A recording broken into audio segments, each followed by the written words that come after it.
ఇది వచ్చేస్తే NICL ఏవోది first free prelims mock ఉన్నదన్నమాట.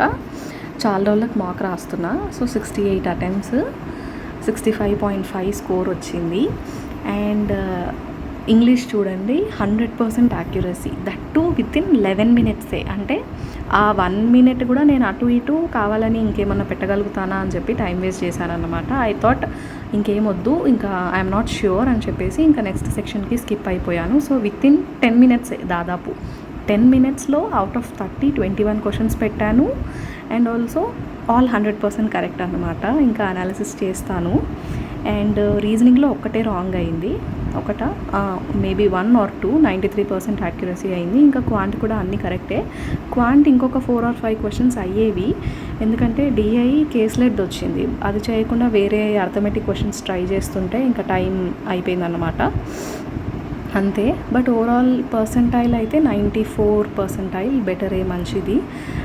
Out of 17,800 members అన్నమాట, 950 ర్యాంక్. సో ఓకే, మంచి పర్సెంటైలే. బట్ మిగతా వాళ్ళందరూ రాస్తూ ఉంటే మళ్ళీ అది తక్కువైపోతుందేమో చూడాలి.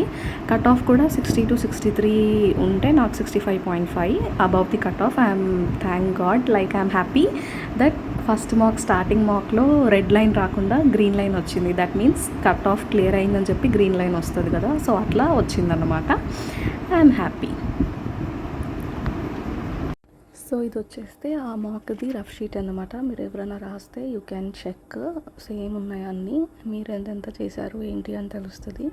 అండ్ ఇది వచ్చేస్తే ఆ పజిల్ చేయలేకపోయాను అన్నమాట, అదొక్కటే ఆ రీజనింగ్లో చేయలేంది. అండ్ లాస్ట్ మూమెంట్లో వచ్చింది, సగం వరకు చేశాను అని అనిపించింది. అనాలిసిస్లో చూస్తాను, అక్కడ ట్రై చేశా.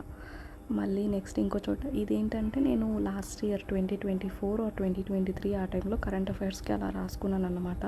సో ఉన్న ఖాళీ పేజెస్ని ఇట్లా యూజ్ చేసుకుంటున్నాను.